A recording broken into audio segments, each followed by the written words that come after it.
Muito bom dia a todos. Em meu nome pessoal, em nome do Observatório do CREN, em nome da Comissão de Coordenação e Desenvolvimento Regional do Alentejo, agradeço a presença do Secretário de Estado, do professor Carlos Zorrinho, agradeço a presença de todos, agradeço a colaboração que nos foi proporcionada pelo Instituto Politécnico de Beja para que pudéssemos organizar esta sessão. Em nome do Sr. Reitor, passo a explicar que ele não tem possibilidade de acompanhar esta atividade, uma vez que eles estão hoje mesmo a ter aqui uma avaliação importante sobre a escola e que ele tem que estar a acompanhar essa atividade. E espero que o trabalho que vamos desenvolver hoje que seja produtivo para todos e passaria de imediato a palavra ao Sr. Secretário de Estado. Muito obrigado. Muito bom dia a todos.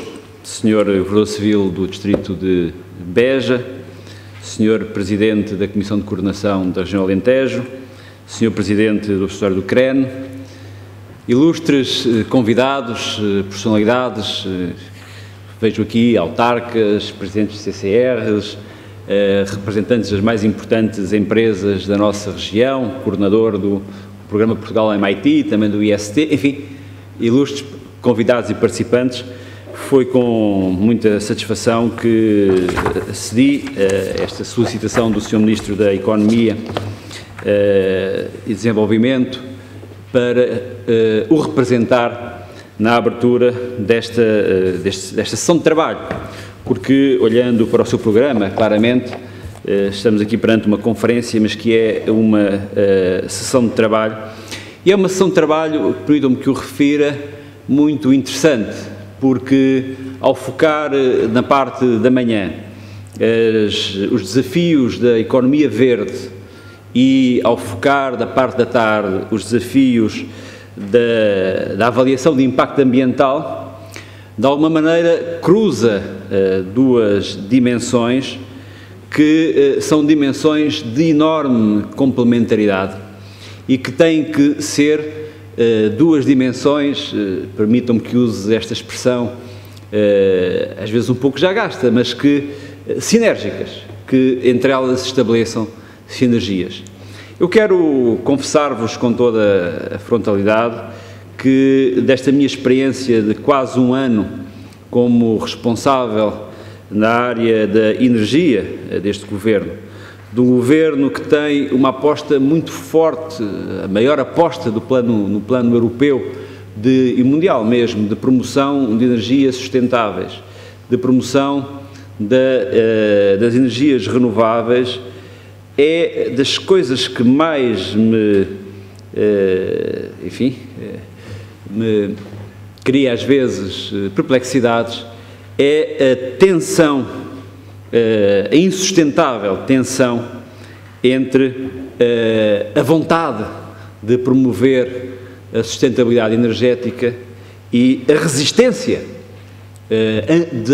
ambiental a essa promoção. É de facto algo que tem vindo a melhorar muito no nosso país, é algo que não acontece, ou já não acontece, ao nível do topo, ou seja, a correlação, a articulação, a integração de visões e de políticas ao nível dos dois ministérios, por exemplo, é perfeita, mas no terreno continuamos a assistir a uma insustentável tensão. E é muito importante, penso eu, conversar a todos os níveis, em contacto direto, estes protagonistas, porque são protagonistas da economia verde. São os dois lados do protagonismo da economia verde. E é muito importante que não haja essa tensão. Eu olho para a economia, como a vamos vivendo. Há pouco o meu amigo Carlos Lage dizia-me economia verde, economia amarga. Estava a beber um café sem açúcar também naquele momento. De facto, a economia está um bocadinho amarga, mas nós olhamos para esta economia amarga e vemos que ela vai ter que sofrer alterações para se tornar sustentável. Ela própria também é insustentável neste momento, no quadro global, no quadro europeu, no quadro nacional, em certa medida. E o que nós vimos é duas tensões, ou duas perspectivas. Por um lado, aqueles que tentam fazer pequenas alterações, mas que, no fundo, para tornar sustentável o modelo tal como ele era, ou seja, procuram que tudo volte a ser como era de antes. E aqueles que, pelo contrário, compreendendo que agora as coisas estão mais difíceis do que eram antes. Antes as coisas não eram boas. Antes havia muita injustiça. Antes havia muita insustentabilidade. Antes havia muita assimetria. Antes havia muita desigualdade. E, portanto, esta não é uma... Antes havia muitas emissões. Antes havia muito aquecimento global. E, portanto, o desafio não é fazer tudo para voltar ao que era antes, dando sustentabilidade, mas é fazer tudo para criar uma nova era, uma nova plataforma, uma nova visão, uma nova perspectiva de economia sustentável, de economia verde.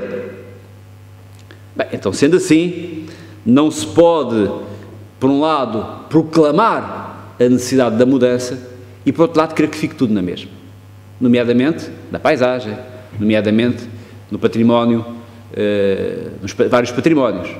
Esta tensão é uma tensão que eu julgo que vale a pena enfrentá-la e não pode ficar como uma tensão escondida, e acho que esta abordagem que vai ser aqui feita, certamente vocês têm esse mesmo problema ao nível dos programas regionais, ao nível de todos os programas, essa tensão, uma tensão sempre permanente, e que acho que vale a pena ser abordada, enfrentada e resolvida.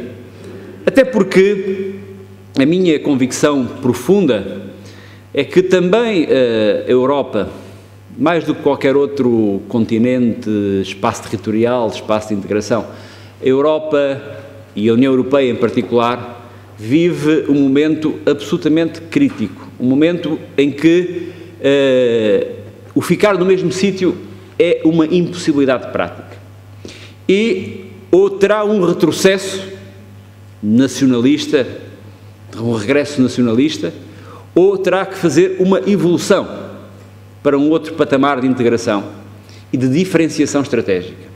E essa a única possibilidade que eu vejo para que a Europa tenha essa possibilidade de diferenciação estratégica, sem pôr em prática os seus valores essenciais de dignidade, de humanismo, é apostar na economia sustentável.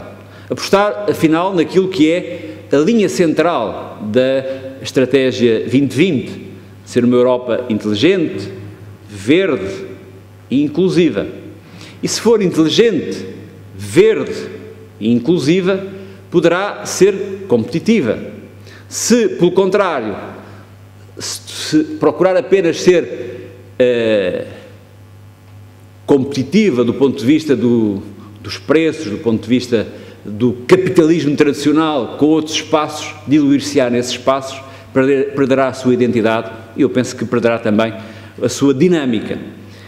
Portanto, a economia verde é algo de muito importante, porque a economia verde é a grande oportunidade também para a diferenciação qualitativa, humanista, de dignidade do espaço europeu.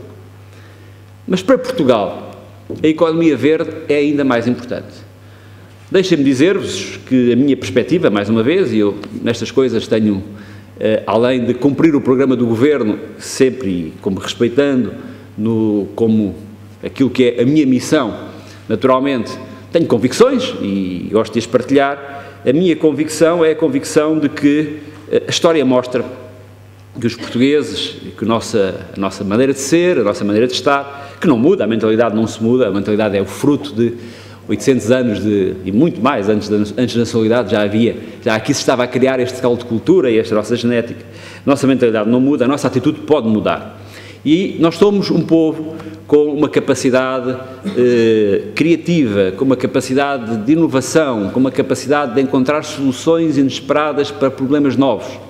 Em contrapartida, porque não ficavam todos com as boas características, temos algumas dificuldades de organização, de resposta organizada. Faz parte, não muda, isso é a nossa maneira de ser. Isso significa o quê? Significa que nós somos bons inovadores e somos maus replicadores. Isso significa que Portugal é bom quando é pioneiro e é mau quando é seguidor. Isso significa que nós temos mais oportunidades quando chegamos às batalhas, no princípio das batalhas, do que quando chegamos apenas nos rescaldos, onde nos resta o trabalho para o qual não estamos preparados. E por isso nós fizemos uma aposta muito forte e muito clara. Fizemos a aposta em ser pioneiros na economia verde, na energia sustentável. Ainda ontem, na oportunidade de dar uma entrevista, em que dizia que Portugal tem sido, porque é factual, tem sido primeira página dos principais jornais internacionais por duas razões. Por uma, eventualmente injusta e má, ou seja, pela crise financeira, e outra, no New York Times, no Guardian, no Libération e noutros, por ser líder das energias renováveis. Ou seja, essa é a nossa área de grande visibilidade. E essa é a nossa grande aposta para sermos líderes do ponto de vista de uma afirmação nacional, internacional, que nós conseguimos porque chegámos primeiro e porque não podemos perder esse facto de termos chegado primeiro. Eu, na minha introdução, já falei quase tanto como o tempo que queria falar na minha intervenção. Isto não estava nada aqui do meu discurso, foi uma introdução.